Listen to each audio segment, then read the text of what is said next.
World economy, உலக பொருளாதாரம் ஒரு மிகப்பெரிய வீழ்ச்சியை ஃபேஸ் பண்ணிட்டு இருக்கா. சப்போஸ் அப்படி ஒரு வீழ்ச்சி நடந்தா அது இந்தியன் பீப்புளை எப்படி பாதிக்கும், இந்தியா பொருளாதாரத்தை எப்படி பாதிக்கும், எஸ்பெஷலி இந்தியன் மிடில் கிளாஸை அதை எப்படி பாதிக்கும். சப்போஸ் அப்படி பாதிச்சா இந்தியன் மிடில் கிளாஸில் இருக்கக்கூடிய ஜாப் சீக்கர்ஸ், ஜாபில் இப்போ இருக்கக்கூடியவங்க, இல்லைன்னா இன்வெஸ்டர்ஸ், பிஸ்னஸ் பீப்புள், அவங்கள அதை எப்படி அஃபெக்ட் பண்ணும், அவங்க ஜாப் போகுமா, ஜாப் ஆப்பர்ச்சுனிட்டிஸ் ரொம்ப டவுன் ஆகுமா, அவங்க பிஸ்னஸை பாதிக்குமா, இந்த மாதிரி மேட்டர்ஸை ரொம்ப டீட்டெயில்டாக இந்த வீடியோவில் டிஸ்கஸ் பண்ண போகிறேன். ஹாய் மக்களே, welcome to PJD show. I am professor JD. கொரோனாவுக்கு அப்புறமே நீங்கள் வாட்ச் பண்ணியிருப்பீங்க. ஆக்சுவலி உலக பொருளாதாரம் ஒரு ஒரு ஒரு மைனர் மந்த நிலையில் இருக்குது அப்படின்னு சொல்லலாம். அது ஏன்னா வேர்ல்டோட leading two economies, top two economies யூஎஸும் சைனாவும் அவ்வளவா ஒரு கலர்ஃபுல் எக்கனாமிக் குரோத்தை காட்டல. சைனாவில் என்ன நடந்ததுன்னா லாஸ்ட் கொஞ்சம் டீகேட்ஸாகவே, கொஞ்சம் பதிற்றாண்டுகளாகவே மிகப்பெரிய குரோத்தை காட்டிட்டு இருந்த சைனா கொரோனாவுக்கு அப்புறமா அதோட குரோத் அப்படியே ஸ்டண்டாக இருந்தது அப்படின்னு சொல்லலாம். குரோத்தே இல்லாமல் ஒரு மந்த நிலையில தான் நின்றுட்டு இருக்கு. யூஎஸை பார்த்தோன்னா கடந்த ஒரு 2-3 வருஷமாகவே இன்வெஸ்டர்ஸ், பெரிய பெரிய investors, economist like Robert Kiyosaki, Warren buffet, அவங்க எல்லாம் வார்ன் பண்ணிகிட்டே இருக்காங்க. என்ன வார்ன் பண்ணுறாங்கன்னா, யூஎஸ் ஒரு பெரிய எக்கனாமிக் கிரைசிஸை நோக்கி போயிட்டுருக்கு. அதாவது 1930s எப்படி யூஎஸ் எக்கானமி ஒரு ரிசெஷனை ஃபேஸ் பண்ணிச்சோ, ஒரு எக்கனாமிக் மந்தநிலை, பொருளாதார மந்தநிலை, ஒரு 10 years ஆல்மோஸ்ட் மந்தநிலை ஃபேஸ் பண்ணிச்சோ, அதை விடவும் பெரிய ஒரு மோசமான ரிசெஷனை நோக்கி யூஎஸ் எக்கானமி போயிட்டுருக்கு அப்படின்னு வார்ன் பண்ணிட்டு இருந்தாங்க. ஆனால் உண்மையிலே அப்படி ஒரு காரியம் இன்னும் ஃபுல் ஃப்ளெட்ஜ்டாக நடக்கல. அதுக்கு என்ன ரீசன் சொல்கிறாங்கன்னா, யூஎஸ் கவர்மெண்ட் பாலிசி மேக்கர்ஸ் அவங்க நிறைய கரன்சி பிரிண்ட் பண்ணுறாங்க. ஆக்சுவலி ராபர்ட் கியோசாக்கி எல்லாம் சொல்வது இதெல்லாம் ராங் ஸ்டெப்ஸ். இந்த கரன்சி கூடுதலாக பிரிண்ட் பண்ணுவது யூஎஸ்ஸை இன்னும் மோசமான நிலைமையில தான் கொண்டு போய் விடும் அப்படின்னு வார்ன் பண்ணிட்டு இருக்காங்க. இது ஒரு சைடு. இன்னும் இந்தியன் எக்கானமியை பற்றி சில எக்ஸ்பர்ட்ஸ் லாஸ்ட் ஃபியூ இயர்ஸாக என்ன சொல்லிட்டு இருக்காங்கன்னா, லாஸ்ட் ஃபியூ இயர்ஸாக இந்தியன் ஸ்டாக் மார்க்கெட் பயங்கரமாக பூம் ஆச்சு. நம்ம எல்லாருக்குமே தெரியும். அவங்க என்ன சொல்கிறாங்கன்னா, Indian stock market overvalued, உண்மையான மதிப்பை விடவும் கூடுதலாக மதிக்கப்பட்டிருக்கு. இது ஒரு பபுள், இந்த பபுள் எப்போ வேணாலும் பர்ஸ்ட் ஆகலாம் அப்படின்னு ஒரு ப்ரெடிக்ஷனை சொல்கிறாங்க.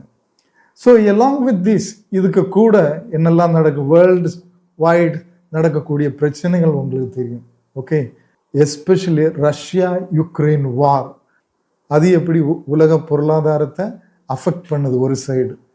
இஸ்ரேல் பாலஸ்தீனியன் ப்ராப்ளம், அதுபோல் சிரியா யூஎஸ் ப்ராப்ளம், நிறைய இடங்கள்ல வார் நடந்துட்டு இருக்கு. பீப்புள் ஆர் கில்டு, நிறைய எக்கானமி அஃபெக்ட் ஆகிட்டு இருக்கு. இதெல்லாம் பணம் தான், வேஸ்டாக போகக்கூடிய பணம். ஓகே, இதுக்கு கூட இதோட ஒரு பீக் அப்படின்னு சொல்லணும்னா, இப்போ ரீசெண்டாக யூஎஸ் பிரசிடென்ட் டொனால்ட் ட்ரம்ப் எடுத்திருக்கக்கூடிய சில சிவியர் ஸ்டெப்ஸ். ஓகே, அவரோட அந்த டாரிஃப் பாலிசி உலகத்தில் உள்ள எல்லா நாடுகளுக்கும் எதிராக ஒரு டேக்ஸ் வார், அவங்க இறக்குமதி டேக்ஸை ரொம்ப ஹையாக இன்க்ரீஸ் பண்ணியிருப்பது எல்லா எக்கானமியுமே, உலகத்தில் உள்ள நிறைய எக்கானமியை அசைச்சு பார்த்துட்ருக்கு. ஆக்சுவலி ஒரு டெண்டை அதில் க்ரியேட் பண்ணிகிட்ருக்கு. ஸோ இதுதான் சிச்சுவேஷன். இந்த சிச்சுவேஷனில் உங்களுக்கு தெரியும், நம்மளோட நாட்டில் கோல்டு ஸ்கை ராக்கெட் ஆகிருக்கு. சில எக்கனாமிக் எக்ஸ்பர்ட்ஸ் என்ன சொல்கிறாங்கன்னா, எப்போ எல்லாம் கோல்டு பயங்கரமாக அதோட வேல்யூ இன்க்ரீஸ் ஆகுதோ அதோட மீனிங் என்னன்னா, எக்கனாமி டவுன் ஆக போகுது, இல்லைன்னா எக்கானமி டவுனாக இருக்கு. எப்பெல்லாம் எக்கானமி டவுனாக இருக்கோ, ஓகே, ஒரு கிரைசிஸில் இருக்கோ, அப்போ தான் ஆக்சுவலி கோல்டோட வேல்யூ ரொம்ப ஃபாஸ்டாக ஷூட் ஆகும், ஒரு ஸ்கை ராக்கெட் ஆகும். இதெல்லாம் கண்டிப்பாக ஏதோ ஒரு ப்ராப்ளத்தோட ஒரு எக்கனாமிக் கிரைசிஸ் வர வேண்டிய வரக்கூடிய ஒரு எக்கனாமிக் கிரைசிஸோட சம் சயின்ஸ், அதில் எந்த மாற்று கருத்தும் கிடையாது. ஆனால் நான் நிறைய ஸ்டடி பண்ணி பார்த்தேன், நிறைய எக்ஸ்பர்ட்ஸ், எக்கனாமிக் எக்ஸ்பர்ட்ஸோட இன்டர்வியூஸ் அதெல்லாம் பார்க்கும்போது கண்டிப்பாக எல்லாருமே ஒரு எக்கனாமிக் கிரைசிஸை எக்ஸ்பெக்ட் பண்ணுறாங்க, அதில் எந்த மாற்று கருத்தும் இல்லை. ஆனால் என்னன்னா யாருக்குமே அந்த கிரைசிஸ் எப்போ வரும், எக்ஸாக்ட்லி எப்போ வரும், அது வந்தால் எந்த அளவுக்கு டெப்த்தில் அது இருக்கும், அதோட ஆழம் எவ்வளோ இருக்கும், அதோட இம்பேக்ட் எவ்வளோ இருக்கும், அதுபோல் அதோட டியூரேஷன், இந்த கிரேட் டிப்ரெஷனை மாதிரி ஒரு 10 years இருக்குமா, இல்லை இது ஒரு பாசிங் கிளவுடாக இருக்குமா, மேபி 2 years இல்லைன்னா 3 years, அந்த மாதிரி ஃபாஸ்ட்டாக பாஸ் ஆகி போகுமா, அதில் நிறைய பேருக்கு குழப்பங்கள் இருக்குது. ஏன்னா யாருக்குமே மைனூட்டாக அதை கால்குலேட் பண்ண முடியல. ஸோ இந்த மாதிரி ஒரு சிச்சுவேஷனில், this is the situation, India எப்படி அஃபெக்ட் பண்ணப்படும். நான் ஏன் இந்தியன் மிடில் கிளாஸை ஃபோக்கஸ் பண்ணுறேன்னா, எப்போவுமே இந்தியாவை பொறுத்த அளவில் ப்ரிடாமினன்ட்லி ஒரு மிடில் கிளாஸ் டாமினேட்டட் சொசைட்டி அப்படின்னு சொல்லலாம். இந்தியன் சொசைட்டியில் மேஜர் போர்ஷன் மிடில் கிளாஸ். அதுபோல் இந்தியன் ஈக்கானமியை கண்ட்ரோல் பண்ணுவதில் ஒரு மேஜர் ஸ்டேக் யார்கிட்ட இருக்குன்னா மிடில் கிளாஸ் கிட்ட தான் இருக்கும். எப்படின்னா பர்ச்சேசிங் பவர் அவங்கக்கிட்ட தான் இருக்குது. இந்தியாவில் ப்ரொடியூஸ் ஆகக்கூடிய majority of the products, high volume of ப்ராடக்ட்ஸை வாங்கக்கூடிய கஸ்டமர்ஸாக இருப்பவங்க வந்து மிடில் கிளாஸ் தான். புவர் கிளாஸும் ரிச் கிளாஸும் அதில் ரொம்ப லோ ரோலை தான் ப்ளே பண்ணுறாங்க. ஸோ இந்த மாதிரி சிச்சுவேஷனில் மிடில் கிளாஸ் அஃபெக்ட் பண்ணப்பட்டால் இந்தியன் எக்கானமி அஃபெக்ட் பண்ணப்படும், இந்தியன் எக்கானமி அஃபெக்ட் பண்ணப்பட்டால் மிடில் கிளாஸ் அஃபெக்ட் பண்ணப்படும். இது ஒரு சிக்ஸா மாதிரி. ஓகே, இது வைஸ் வேர்ஸாக நடக்கும். இதில் ஒரு சைக்கிளிக் இஃபெக்ட் உண்டு. So that is the problem of India. எப்போ இந்தியன் எக்கானமியை அஃபெக்ட் பண்ணப்படுதோ மிடில் கிளாஸ் அஃபெக்ட் ஆகுங்க, அவங்க பையிங் கெப்பாசிட்டி குறையும். அவங்க பையிங் கெப்பாசிட்டி குறையும் போது இந்தியன் ப்ராடக்ட்ஸோட சேல் குறையும், எக்கானமி திரும்ப அஃபெக்ட் பண்ணப்படும். ஸோ இந்த மாதிரி ஒரு சிச்சுவேஷனில் இந்தியன் மிடில் கிளாஸ் எப்படி அவங்கள ப்ரொடெக்ட் பண்ணலாம், என்னென்ன ஸ்டெப்ஸ் எடுக்கலாம், நம்ம என்ன பண்ணணும். Okay, especially 4 types of Indian middle class people. வேலையில் இருப்பவங்க, வேலைக்காக சர்ச் பண்ணக்கூடிய young people, that is a very important field. ஏன்னா அதுதான் இந்தியன் எக்கானமியை திரும்ப அஃபெக்ட் பண்ண போகுது. வேலை இல்லாமல் வந்தால் அது பொலிட்டிக்கல் இன்ஸ்டெபிலிட்டியும் க்ரியேட் பண்ணும், நிறைய ப்ராப்ளம்ஸை உண்டாகும், சோஷியல் ப்ராப்ளம்ஸை உண்டாகும். ஓகே, ஸோ வேலையில் இருப்பவங்க, வேலை தேடக்கூடிய யங் பீப்புள், ஓகே, பிஸ்னஸ் பண்ணுறவங்க, தென் இன்வெஸ்டர்ஸ், அவங்க எக்கனாமிக் சிச்சுவேஷனை இம்ப்ரூவ் பண்ணணும்னு நினைக்கக்கூடிய எல்லா மக்களும், ஓகே, ஈவன் ஹவுஸ் ஒய்ஃப்ஸ் கூட எதில் இன்வெஸ்ட் பண்ணணும், இன்வெஸ்டர்ஸ். ஓகே, இப்படி 4 பிரித்து நான் எக்ஸ்பிளைன் பண்ண போகிறேன். Number 1, job seekers. ரீசெண்டாக ஒரு ஆர்டிக்கிள் படித்த நியூஸ் பேப்பரில், அண்ணா யூனிவர்சிட்டி சென்னையில், okay, comparing to the previous கொஞ்சம் இயர்ஸை கம்பேர் பண்ணும்போது இந்த வருஷம் கேம்பஸ் பிளேஸ்மெண்ட்ஸ் வந்து ரொம்ப லோவாக இருக்குது. ஓகே, அண்ணா யூனிவர்சிட்டியில் மட்டும் இல்லை, ஐஐடி பல ஹை லெவல் இன்ஸ்டிடியூஷன்ஸ்லையும் கேம்பஸ் பிளேஸ்மெண்ட்ஸ் ரொம்ப லோவாக இருக்குது. உங்களுக்கு தெரியும், ரீசெண்ட் இயர்ஸாகவே இந்தியன் யூத்தை காப்பாற்றுவது வந்து ஐடி செக்டார் தான். ஐடி செக்டார் இல்லைன்னா ஐடி ரிலேட்டட் செக்டார் பல வருஷங்களாகவே இந்தியன் யங்ஸ்டர்ஸுக்கு மெஜாரிட்டி ஆஃப் வேலைவாய்ப்பு கொடுப்பது அவங்க தான். அந்த ஐடி செக்டார் இப்போ அடி வாங்க ஒரு சான்ஸ் இருக்குது, இல்லைன்னா அடி வாங்க துவங்கி இருக்கு பலவித காரணங்களால். நம்பர் 1 ரீசன் இந்த வேர்ல்டு ஜியோ பொலிட்டிக்ஸ் தான். ஓகே, இந்த வார்.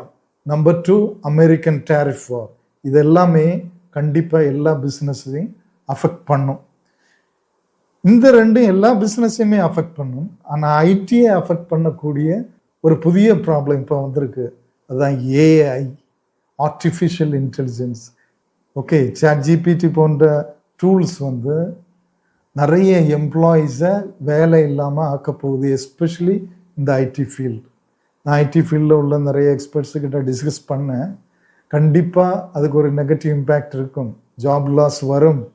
ஓகே, அட்லீஸ்ட் இந்த பிகினிங் பீரியட். அதுக்கு பிறகு நிறைய சேஞ்சஸ் வரலாம். ஏஐ நிறைய புதிய ஜாப் ஆப்பர்ச்சுனிட்டியும் கொண்டு வரலாம் in future. But definitely in a short run கொஞ்சம் வருஷத்துக்கு இது ஐடியில் ஒரு நெகட்டிவ் இன்ஃப்ளூயன்ஸை வருத்த போகுது in terms of job opportunity. சில ஆட்களுக்கு ஜாப் போகலாம். ஓகே, ஸோ இந்த ஜாப் சீக்கர்ஸுக்கு ஒரு சேலஞ்சிங் பீரியட் தான். ஓகே, ஜாப் ஆப்பர்ச்சுனிட்டிஸ் குறைய போகுது. But you shouldn't give up. நம்ம அலர்ட்டாக இருக்கணும், நம்ம ப்ரிப்பேர்டாக இருக்கணும், நம்ம ஒவ்வொரு சிச்சுவேஷனுக்கு ஏற்றபடி எப்படி எக்யூப்டாக இருக்கணும், என்ன பண்ணணும். ஒரு 3 இம்பார்ட்டன்ட் பாயிண்ட் ஜாப் சீக்கர்ஸுக்கானது. நம்பர் 1, நீங்கள் ஒரு பிடெக் பிஇ படிச்சிங்க, ஏதோ ஒரு கோர்ஸ் படிச்சிங்க, அதோட நிறுத்தாதீங்க. உங்களை எக்யூப் பண்ணுங்க, புதிய ஆட் ஆன் கோர்சஸ், உங்கள் ஸ்கில்லை டெவலப் பண்ணுங்க. எஸ்பெஷலி ஐடி ஃபீல்டில் உள்ளவங்களா இருந்தால், கம்ப்யூட்டர் ஃபீல்டில் உள்ளவங்களா இருந்தால், ஏதாவது ஒரு ஏஐ கோர்ஸ் கூட அடிஷ்னலாக உங்கள் Java, .NET, what ever it may be, இந்த லாங்குவேஜ் கோர்ஸுக்கு கூட ஒரு ஏஐ கோர்ஸ் அது நீங்கள் ரிசர்ச் பண்ணுங்கள், எந்த மாதிரி கோர்ஸ் யூஸ்ஃபுல்லாக இருக்கும், அதையும் கூட படிங்க. இப்போ நீங்கள் ஜாப் காம்படிஷன் மார்க்கெட்டில் போகும்போது இது ஒரு அடிஷ்னல் அட்வான்டேஜாக கண்டிப்பாக உங்களுக்கு இருக்கும். ஏன்னா நிறைய கம்பெனிஸில் ஏஐ எய்டட் டெக்னாலஜி கண்டிப்பாக வரப்போகுது. So that is number 1. Number 2, job நீங்கள் சர்ச் பண்ணும்போது இனி வரக்கூடிய காலங்களில் ஜாப் ஸ்கார்சிட்டி இருக்கக்கூடிய சிச்சுவேஷனில் உங்கள் கோர் ஏரியாவில் நீங்கள் சர்ச் பண்ணால், மற்ற ஃபீல்டில் இல்லை, உங்கள் கோர் ஏரியாவில், இங்கே ஐடின்னா ஐடி, கம்ப்யூட்டர்னா கம்ப்யூட்டர், எலக்ட்ரானிக்ஸ்னா எலக்ட்ரானிக்ஸ், உங்கள் கோர் ஏரியாவில் நீங்கள் சர்ச் பண்ணும்போது ஒரு வேளை சின்ன கம்பெனியில் ஃபர்ஸ்ட் ஒரு ஆப்பர்ச்சுனிட்டி கிடைச்சாலும், உங்களுக்கு நீங்கள் தேடக்கூடிய வேலை, எக்ஸாக்ட் வேலையில் அந்த டெசிக்னேஷனில் உங்களுக்கு ஆப்பர்ச்சுனிட்டி கிடைச்சாலும் ஏறுங்க. Okay, don't wait. Okay, get in to that. Don't worry about salary these days. Experience வாங்குங்க. Okay, when you get experience after 1 or 2 years, experience பீப்புளுக்கு எப்போவுமே ஒரு அட்வான்டேஜ் உண்டு. ஒரு 1-2 இயர்ஸில் உங்களுக்கு நெக்ஸ்ட் ஆப்பர்ச்சுனிட்டியில் ஏறி போக முடியும். So don't wait for bigger companies, because எல்லா கம்பெனிஸ்லுமே ஜாப் ஆப்பர்ச்சுனிட்டிஸ் லெஸ்ஸாக இருக்கும். நீங்கள் நிறைய நாள் வெயிட் பண்ண வேண்டியிருக்கும். அது உங்கள் ஜாப் ப்ராஸ்பெக்டை திரும்பவும் அஃபெக்ட் பண்ண வழிவகுக்கும். நம்பர் 3, திங்க் லாங் டேர்மாக பிளான் பண்ணுங்கள். இது ஒரு short term problem, maybe 2 years or 3 years or 5 years or maybe 1 year. கொஞ்சம் லாங் டேர்மாக பிளான் பண்ணுங்கள். எடுத்த உடனே எனக்கு அந்த கம்பெனியில் தான் கிடைக்கணும், இந்த பொசிஷன் தான் கிடைக்கணும். லாஜிக்கலாக திங்க் பண்ணுங்கள். சிச்சுவேஷன் கொஞ்சம் டவுனாக இருக்குது, economy down, job opportunities down, job கிடைப்பது ஈஸி இல்லை. ஸோ எப்படியாவது எனக்கு பிடிச்ச டெசிக்னேஷனில் ஒரு ஒரு ஒரு ஏரியாவில் நான் என்டர் ஆகுறேன், எனக்கு கூடுதல் சேலரியெல்லாம் நான் இப்போ எக்ஸ்பெக்ட் பண்ணலை. ஓகே, நான் லாங் டேர்மாக பிளான் பண்ணுறேன், ஒரு 3 years இங்கே ஒர்க் பண்ணுறேன், then I will do. Okay, so இந்த மாதிரி ஒரு லாங் டேர்மாக பிளான் பண்ணுங்கள்.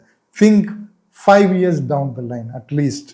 செகண்ட், ஜாபில் இருக்கீங்க, I am already in a job, entry level ஜாபோ, மிட் லெவலோ, ஹையர் லெவலோ, அட்மினிஸ்ட்ரேஷனோ, வாட் எவர் இட் மேபி, நான் ஒரு ஜாபில் இருக்கேன், சிச்சுவேஷன் மோசமாக இருக்குது. ஓகே, என்னோட கம்பெனி லாஸில் தான் போயிட்டுருக்கு. சப்போஸ் என்ன பண்ண, you should be very careful. Especially IT sector, இன்னைக்குள்ள ஜாப் மார்க்கெட்டில் நிறைய எம்ப்ளாயீஸ், மாடர்ன் எம்ப்ளாயீஸ் என்ன பண்ணுவாங்கன்னா ஜம்ப் பண்ணுவாங்க, பெட்டர் ஆப்பர்ச்சுனிட்டிக்கு போவாங்க. ஓகே, ஒரே கம்பெனியில் ஒர்க் பண்ண மாட்டாங்க, அந்த மாதிரி ஒரு ட்ரெண்ட் இருக்குது. அப்போ இது ஜம்ப் பண்ண ஏற்ற டைமா? You should be very careful. இதில் 2 ஆஸ்பெக்ட் உண்டு. சிலவங்க ஜம்ப் பண்ணணும், சிலவங்க ஜம்ப் பண்ணக்கூடாது. Try to study the market. உங்கள் கம்பெனியை ஸ்டடி பண்ணுங்கள், மார்க்கெட்டை ஸ்டடி பண்ணுங்கள், உங்கள் கோர் ஃபீல்டை ஸ்டடி பண்ணுங்கள். ஓவராலாக சிச்சுவேஷன் எப்படி இருக்குது, மற்ற கம்பெனிஸ் எப்படி பெர்ஃபார்ம் பண்ணுது. ஓகே, நீங்கள் கூகுளில் சர்ச் பண்ணாலே தெரியும் ஒவ்வொரு கம்பெனிஸும் எப்படி பெர்ஃபார்ம் பண்ணுறாங்க, லே ஆஃப் பண்ணுறாங்களா, புதுசாக ரெக்ரூட் பண்ணுறாங்களா, அவங்க ஸ்டேட்மெண்ட், ஃபினான்ஷியல் ஸ்டேட்மெண்ட் எப்படி இருக்குது, கண்டிப்பாக நிறைய டேட்டா உங்களுக்கு கிடைக்கும். ஸ்டடி பண்ணுங்க உங்கள் கம்பெனி எந்த சுச்சுவேஷனில் இருக்குது. சப்போஸ் உங்கள் கம்பெனி ஓகேயாக போயிட்டுருக்கு, நோ ப்ராப்ளம், நோ த்ரெட், லே ஆஃபுக்கெல்லாம் எந்த சான்ஸும் இல்லை. ஆனால் ஓவராலாக இண்டஸ்ட்ரி ஒரு மோசமான நிலைமையில் இருக்குன்னா don't jump, don't take risk. Salary ஹைக்கு கிடைக்கலனாலும் stick on to your company, stick on to your job. Suppose நீங்கள் இப்போ இப்படி ஸ்டடி பண்ணும்போது உங்கள் கம்பெனியில் ஒரு த்ரெட் இருக்குது, ஏஐனாலேயோ for any reason economic business volume குறைவதனாலேயோ லே ஆஃப் பண்ண பிளான் இருக்குது, உங்கள் ஜாபுக்கே ஒரு த்ரெட் இருக்குன்னா you should think about jumping. இதே ஃபீல்டில் இருக்கக்கூடிய எந்த பெட்டர் கம்பெனி இருக்குது, எங்கே ரெக்ரூட் பண்ணுறாங்க, அங்கே என்ன நீட் இருக்குது, அங்கே எப்படி ஜாப் கிடைக்கும், ஜம்ப் பண்ண ரெடியாக அவங்க ப்ரிப்பேர் பண்ணுங்க. ஓகே, 6 மாதம் கழித்து தான் உங்கள் ஜாபுக்கு த்ரெட்டன்னா இப்போவே ப்ரிப்பேர் பண்ணுங்க, ஜம்ப் பண்ண ரெடியாக அவங்க. புதிய ஸ்கில் படிங்க, அங்கே ஜாப் கிடைக்க என்னெல்லாம் தேவையோ அப்படி ப்ரிப்பேர் பண்ணுங்க. Number 3, upskill. No other way, upskill பண்ணுங்க. எந்த ஜாப்ல இருந்தாலும் அப்ஸ்கில் பண்ணுங்க. ஒருவேளை நீங்கள் இந்த ஃபீல்டை விட்டு இன்னொரு ஃபீல்டுக்கு சுவிட்ச் ஓவர் பண்ண வேண்டி இருக்கலாம், உங்கள் field is going to be no more there, அப்படி கூட இருக்கலாம். சில டெக்னாலஜி டோட்டலி டை அவுட் ஆகும். மேபி உங்கள் கம்பெனியில் சில ஏஐ வந்ததுனால ஏதோ ஒரு ஜாப் டெசிக்னேஷன், ஏதோ ஒரு ஃபீல்டு டோட்டலாக அவுட் ஆக வேண்டிய சான்ஸ் இருக்குது. அப்படி ஏதாவது இருந்தால் அப்படி வரலாம், இன்னும் வரலாம். So upskill your self. இன்னைக்குள்ள டிமாண்டில் உள்ள ஸ்கில்லை லேர்ன் பண்ணுங்க, ட்ரெயின் ஆகுங்க, அப்ஸ்கில் பண்ணுங்க. இந்த 3 தான் ஜாபில் இருக்கவங்களுக்கு. So business people, small business people, business start பண்ணணும் அப்படின்னு நினைக்கிறவங்க அவங்க என்ன பண்ணலாம்? பிஸ்னஸ் பண்ணிட்டு இருக்கீங்க, ஓகே, ஓரளவுக்கு டீசெண்டாக போயிட்டுருக்கு. ஆனால் இனி வரக்கூடிய காலத்தில் கொஞ்சம் டவுன் ஆகலாம், பிஸ்னஸ் வால்யூம் டவுன் ஆகலாம். என்ன பண்ணலாம்? Don't take unnecessary risk. Okay, இப்போ ஓரளவுக்கு போயிட்டுருக்குன்னா பிஸ்னஸை இப்போதைக்கு எக்ஸ்பேண்ட் பண்ணுவது, புதிய இன்வெஸ்ட்மெண்ட், புதிய அக்விசிஷன், இன்னொரு கம்பெனியை வாங்குவது, இன்னொரு பிரான்ச் ஸ்டார்ட் பண்ணுவது. இனி ஷார்ட் டேர்மில் பிஸ்னஸ் அடி வாங்க போகுதுன்னு தெரியும், பிஸ்னஸ் வால்யூம் குறையும், ஹியூஜ் இன்வெஸ்ட்மெண்ட் எதுவுமே பண்ணக்கூடாது. Be safe, don't take risk now. Okay, so அப்போ நீங்கள் கேட்பீங்க, என்னோட பிஸ்னஸில் அவ்வளவு இன்கம் வரல, இப்போ இன்னொரு பிஸ்னஸ் பண்ண இனி ஏதோ ஒன்று பண்ணாதானே எனக்கு சர்வை பண்ண முடியும். So what you can do is, இருக்கக்கூடிய பிஸ்னஸில் இருக்கக்கூடிய எம்ப்ளாயிஸை வச்சு think about, can you give additional service, ஏதாவது அடிஷ்னல் சர்வீஸ் கொடுக்க முடியுமா? ஓகே, ஒரே பிஸ்னஸ், ஒரே எம்ப்ளாயிஸ், ஏதாவது அடிஷ்னல் சர்வீஸ், டைம் கொஞ்சம் கூட எக்ஸ்டெண்ட் பண்ண முடியுமா? நீங்கள் ஒரு ரெஸ்டாரண்ட் நடத்துகிறீங்க, ஈவினிங் ரெஸ்டாரண்ட், அது மார்னிங் கூட நடத்த முடியுமா? இல்லைன்னா மார்னிங்லேயே ஸ்டார்ட் பண்ணி ஈவினிங் கூட நடத்த முடியுமா? இல்லைன்னா ஒரு பிரிண்டிங் ப்ரெஸ் நடத்துகிறீங்க, ஏதாவது ஒரு additional service, okay, screen printing start பண்ண முடியுமா? இல்லைன்னா டிஷர்ட்டுக்கான பிரிண்டிங் லோ காஸ்டில் பண்ண முடியுமா? சம்திங் லைக் தேட், ஒரு சர்வீஸ் கூட வித்தவுட் இன்வெஸ்ட்மெண்ட், அதை நீங்கள் யோசிக்கலாம். Number 3, use your maximum resource. உங்களுக்கு ஒரு இன்ஃப்ராஸ்ட்ரக்சர் இருக்குது, பிஸ்னஸில் மெஷின்ஸ் இருக்குது, இன்ஃப்ராஸ்ட்ரக்சர் இருக்குது, பீப்புள் இருக்காங்க, எம்ப்ளாயிஸ் இருக்காங்க, அவங்க மேக்ஸிமம் ரிசோர்ஸை யூஸ் பண்ணுங்கள். உங்கள் எம்ப்ளாயிஸுக்கிட்ட இன்னொரு டேலண்ட் இருக்குது, அதை யூஸ் பண்ணுங்கள். உங்களுக்கு ஒரு அன்யூஸ்டான ஒரு ஸ்பேஸ் இருக்குது, அதை எப்படி யூஸ் பண்ணலாம், அதை யூஸ் பண்ணுங்கள். ஒரு மெஷின் ஓடாமல் இருக்குது, அதை யூஸ் பண்ணுங்கள். அன்யூஸ்டு ரிசோர்ஸை மேக்ஸிமம் யூஸ் பண்ணுங்கள், கூடுதல் இன்கம் ஜென்ரேட் பண்ண முடியும். ஸோ இன்வெஸ்டர்ஸ் காமன்லி இன்வெஸ்ட் பண்ணுவாங்க, ஓகே நான் எல்லாம் ஓகே தான் இருக்கேன், ஆனால் என்னோட மணியை தான் என்ன பண்ணணும், ஷேர் மார்க்கெட்டில் போட்டிருக்கேனே. Share market is so volatile these days. Last week share market எவ்வளோ டவுன் ஆச்சு உங்களுக்கு தெரியும். வரக்கூடிய காலங்களில் அப்படியே அப் அண்ட் டவுன் இருக்கலாம், ஒரேடியாக ஒரு ஃபால் இருக்கலாம். Anything you can expect. So already 2-3 வருஷமாக நீங்கள் போர்ட்ஃபோலியோ வச்சுருக்கீங்க ஸ்டாக் மார்க்கெட்டில், ஷேர் போர்ட்ஃபோலியோ, நிறைய ஷேர்ஸில் இன்வெஸ்ட் பண்ணியிருக்கீங்க, இல்லைன்னா 1-2 ஷேரில் இன்வெஸ்ட் பண்ணியிருக்கீங்க. இப்போ டவுன் ஆகிருக்கு, என்ன பண்ணணும்? இப்போதைக்கு அதை எடுக்காதீங்க, ஹெவி லாஸாக இருக்கும். நீங்கள் போட்டதுலேருந்து ரொம்ப குறைவாக தான் கிடைக்கும். ஓகே, இது எப்போவுமே அப்படி போகாது. கொஞ்சம் லாங் டேர்மாக திங்க் பண்ணுங்க. ஓகே, 2-3 வருஷம் போகட்டும், இல்லைன்னா 5 இயர்ஸ் போகட்டும், உங்கள் பணம் எங்கேயுமே போகாது. They will be a bounce back, they will be a recovery இல்லாமல் ஸ்டாக் மார்க்கெட்டில் ஒரேடியான ஒரு ஃபாலே இருந்ததா சரித்திரமே இல்லை. ஓகே, ஸ்டாக் மார்க்கெட் ஹிஸ்ட்ரியை நீங்கள் எடுத்தால் கிராஃப் இப்படி தான் இருக்கும், இறங்கும் ஏறும். ஒரு பாட்டம் அவுட் ஆனால் அதில் இருந்து ஒரு இன்க்ரீஸ் வரும், ஆனால் அது எவ்வளோ டியூரேஷனில் நடக்கும் ப்ரெடிக்ட் பண்ண முடியாது. So wait patiently. ஸோ இப்போது இந்த சுச்சுவேஷனில் ஷேர்ஸ் வாங்கலாமா? இந்த மாதிரி சுச்சுவேஷனில் யூஸ்வலி எக்கனாமி டவுனாக இருக்கும்போது ஷேர் மார்க்கெட்டில் யூஸ்வலி 1-2 எக்கானமி ஃபால் ஆகாது, 1-2 type of business usually fall ஆகாது. ஒன்று வந்து medicine related shares, medical companies, இதெல்லாம் ஃபால் ஆகாது. சில டைமில் ரைஸ் ஆகும் இந்த மாதிரி சுச்சுவேஷனில். அதுபோல் எஃப்எம்சிஜி ப்ராடக்ட்ஸ் அப்படின்னு சொல்லுவோம், ஃபாஸ்ட் மூவிங் கன்சியூமர் ப்ராடக்ட்ஸ், அதுவும் கூடுதலாக ஃபால் ஆகாது. ஏன்னா எந்த ஒரு சுச்சுவேஷன்லையும் ஹியூமன் பீயிங்ஸுக்கு இதெல்லாம் பேசிக் ரிக்குவயர்மெண்ட்ஸ், இது இல்லாமல் வாழ முடியாது. ஸோ சில டைமில் இந்த மாதிரி ஃப்ளக்சுவேஷன் டைமில், எக்கனாமிக் ரிசெஷன் ஃபாலோ ஆகக்கூடிய டைமில் இந்த மாதிரி ஷேர்ஸ் ரைஸ் ஆகக்கூடிய ஆப்பர்ச்சுனிட்டி உண்டு. நீங்கள் ரீட் பண்ணுங்கள், ஸ்டடி பண்ணுங்கள். எஃப்எம்சிஜியில், மெடிக்கல் கம்பெனிஸில், மெடிசன் ரிலேட்டட் ஷேர்ஸில் நீங்கள் இன்வெஸ்ட் பண்ணலாம், சான்சஸ் இருக்குது. ஸ்டடி பண்ணி பண்ணுங்கள். Another important thing, okay, risk எடுக்க முடியலன்னா கண்டிப்பாக யார் இன்வெஸ்ட் பண்ணக்கூடாதுன்னா ஷார்ட் டேர்ம் பிளேயர்ஸ். எனக்கு உடனே ஷேரோட வேல்யூ கூடணும், 6 மாதத்தில் எடுக்கணும், 1 வருஷத்தில் ரிட்டர்ன்ஸ் கிடைக்கணும், கண்டிப்பாக இப்போ இன்வெஸ்ட் பண்ண கூடாது. You will lose. Long term players உண்டுன்னா this is the right time. Shares ரொம்ப டவுனாக வந்துட்டு இருக்கும், பெரிய பெரிய ஷேர்ஸ், குவாலிட்டி ஷேர்ஸ் வாங்க வேண்டிய டைம். ஆனால் you have to wait for 5 years 6 years, நமக்கு தெரியாது. Maybe up to 10 years, that's all. சில வேளை உங்களுக்கு 2 இயர்ஸில் 1 இயரில் லக் அடிக்கலாம், we don't know. So long term இன்வெஸ்டர்ஸுக்கு this is the right time. Short term இன்வெஸ்டர்ஸுக்கு you don't go for investing now.